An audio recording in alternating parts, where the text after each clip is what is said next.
Hoje é quarta, 14 de maio, entra no ar neste momento mais um pré-jogo no nosso Giro de Notícias. Às 21h30 no estádio Newton Santos, o Botafogo vai enfrentar a equipe do Estudiantes. Somente a vitória interessa. Depois do resultado que aconteceu ontem no jogo entre Laú e Carabobo, o Botafogo, se empatar, teria que vencer a equipe chilena por pelo menos 2 gols de diferença na última rodada. Isso faria com que a pressão aumentasse em relação ao Botafogo. Para não ter que fazer contas, 2 vitórias colocam o Botafogo nas oitavas de final da Copa Libertadores da América. Então tudo, mas tudo mesmo, em relação a Botafogo e Estudiantes nesse nosso pré-jogo. Roda a vinheta que daqui a pouco eu tô de volta.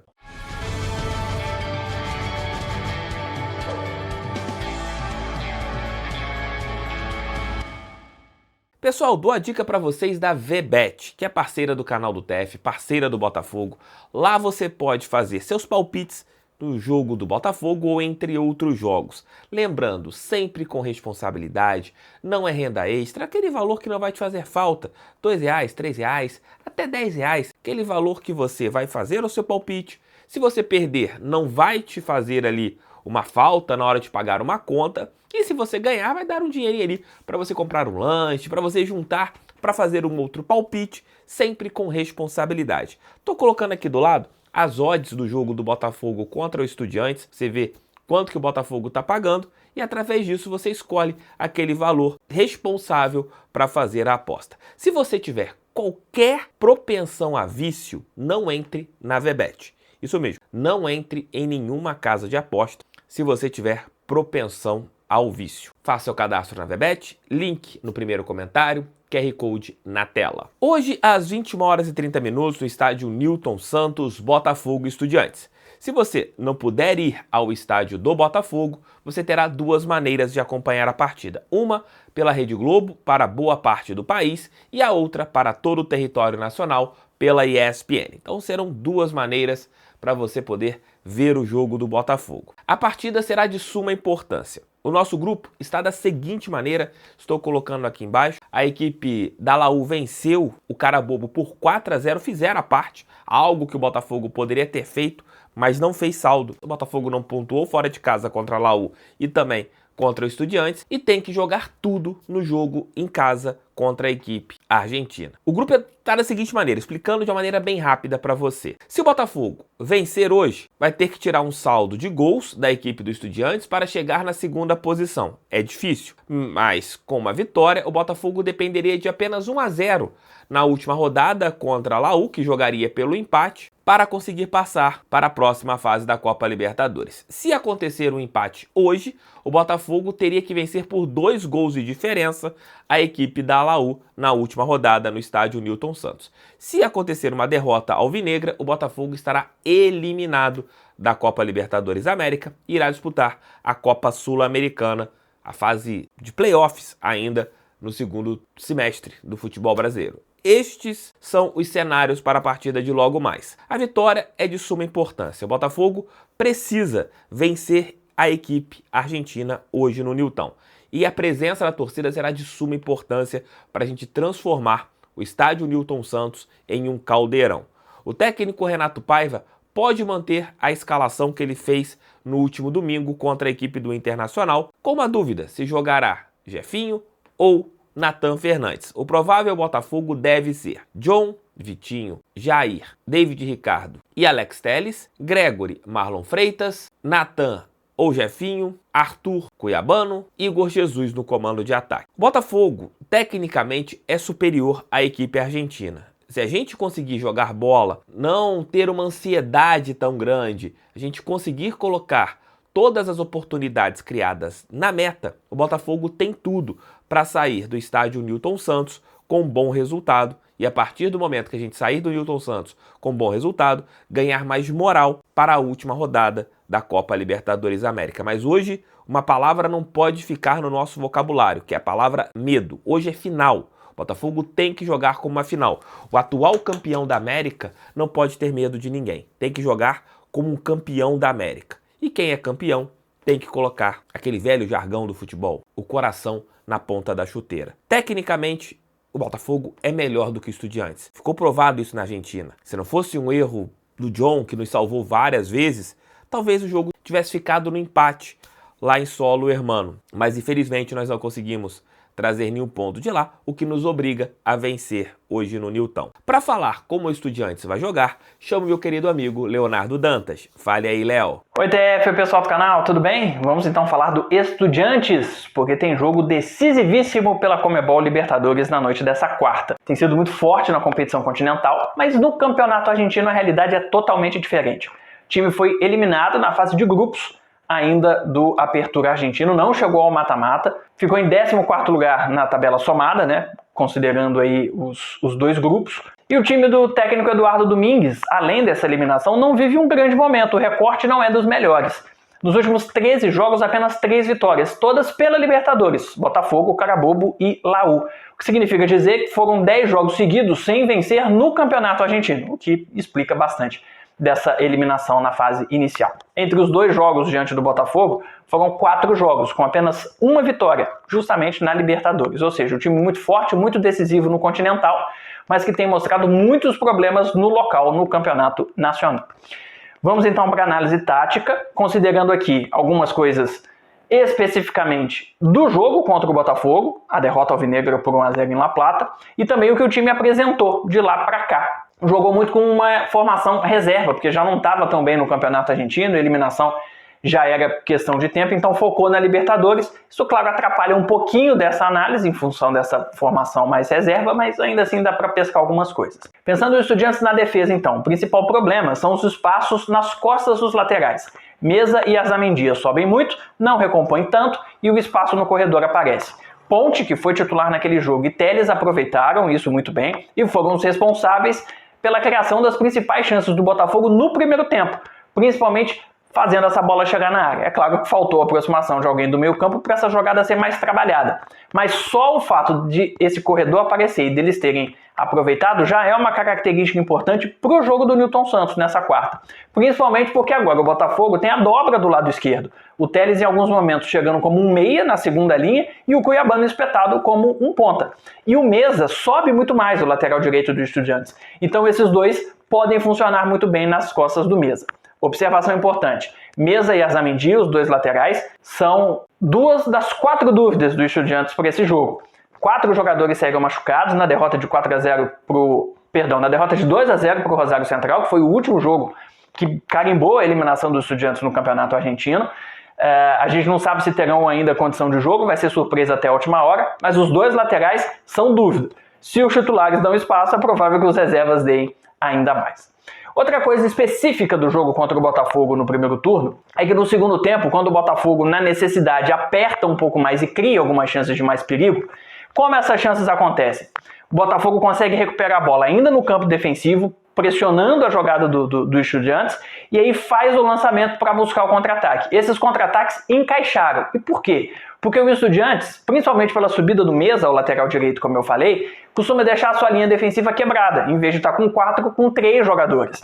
E aí quando você recupera e consegue espetar logo, a recomposição fica muito mais difícil. O Meza não voltava a tempo. E aí o Botafogo começou a ter mano a mano, os 3 atacantes, com os 3 defensores dessa linha quebrada do time dos Estudiantes. E aí conseguiu criar boas oportunidades no segundo tempo, acabou não fazendo o gol, mas levou muito mais perigo do que estava levando em relação ao primeiro tempo. Então essa questão de recuperar a bola e espetar no contra-ataque é uma possibilidade, é algo que o Botafogo faz bem. O lançamento do Marlon Freitas encaixou contra o Inter, pode encaixar contra o Estudiantes, mas a tendência é que o Estudiantes saia menos do que saiu jogando em casa, em que se sentiu muito confortável. Então talvez essas oportunidades sejam mais raras, e aí o Botafogo precisa acertar e ter mais capricho, né, para conseguir levar perigo nisso.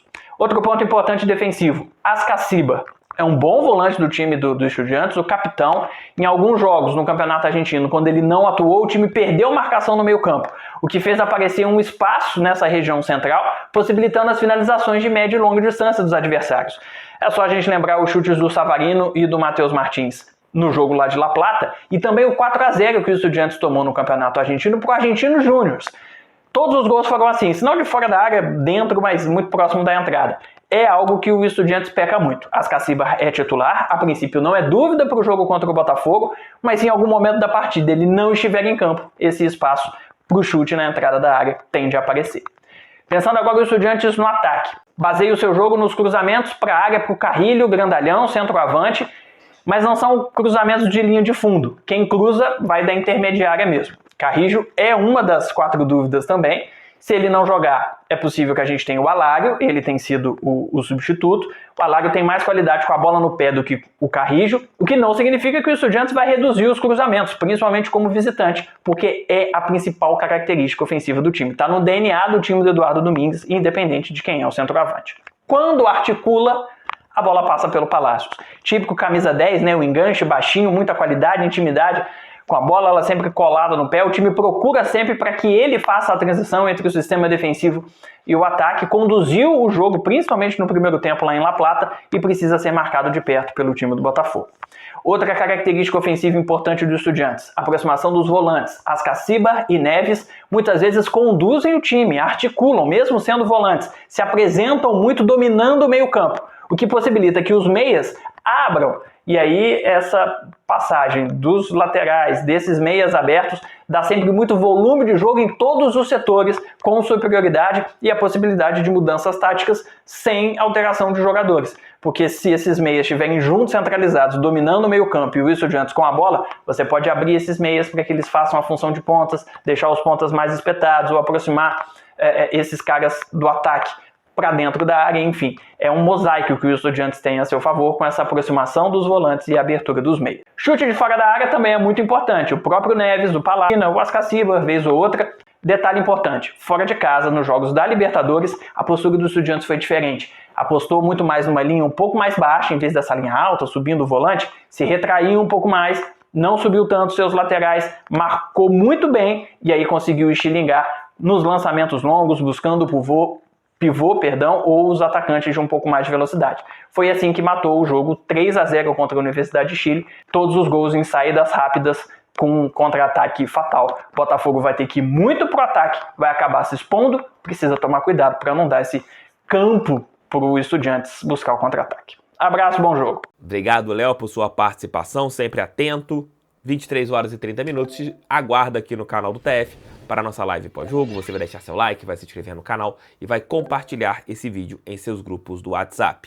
Para contar um fato histórico, chamo o Leozão, Memória Alvinegra. Fala aí, Leozão. Fala, TF, pessoal de casa, tudo bem com vocês? Estou aqui para mais um pré-jogo de Botafogo e Estudiantes. Agora eu quero destacar com vocês aqui números do Botafogo em confrontos contra argentinos. E esses números contemplam combinados, seleções e clubes daquele país. São 45 jogos ao todo, 16 vitórias do Botafogo, 12 empates e, infelizmente, no último confronto contra o Estudiantes em La Plata, acabou acontecendo a 17ª derrota para equipes argentinas em toda a história do Botafogo. Mas eu quero trazer aqui para vocês coisas positivas, para que a gente possa levar as melhores energias ao Botafogo, para que a gente conquiste a vitória rumo à classificação para o mata-mata da Libertadores da América, rumo ao bi da glória eterna. O Botafogo precisa vencer, e é exatamente por precisar vencer que um simples 1-0 vai fazer o torcedor do Botafogo muito feliz. Eu tenho certeza que a torcida gloriosa vai sair do estádio Newton Santos e vai dormir também nas suas casas depois que acabar o jogo na televisão, muito feliz porque o Botafogo venceu pelo placar mínimo a equipe do Estudiantes. E já que só o placar mínimo já vai fazer a gente feliz, por que não lembrar de um 1-0 que aconteceu contra equipes argentinas? Alguém aqui lembra daquele golaço do Eric no ângulo, num verdadeiro dilúvio que estava acontecendo no estádio Newton Santos? Pois então, esse jogo foi em 2019, o Botafogo enfrentou o Defensa e Justiça pela Sul-Americana daquele ano e o Botafogo venceu por 1-0. Por que eu estou citando essa vitória aqui?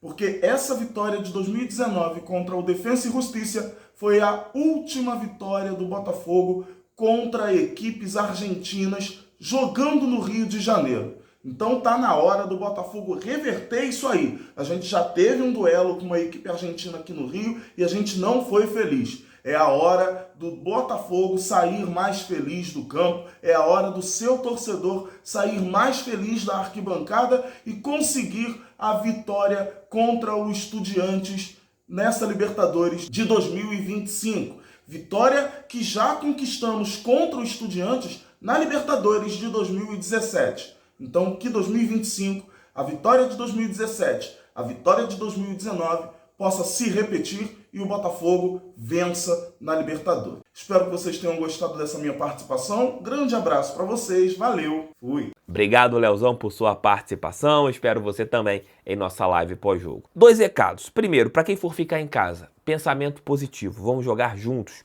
mentalmente, vamos acreditar no Botafogo. E para quem for no estádio Newton Santos, uma vitória simples já é suficiente para o Botafogo hoje. Não importa se jogando bem ou se jogando mal. Então, vamos incentivar.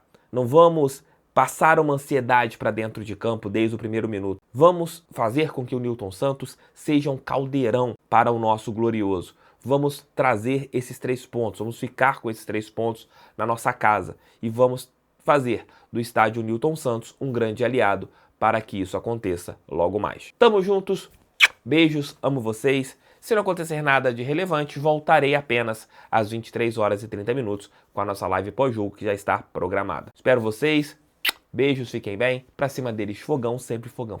Tô confiante, vamos ganhar e vamos encaminhar a nossa classificação. Valeu, fui, tamo juntos.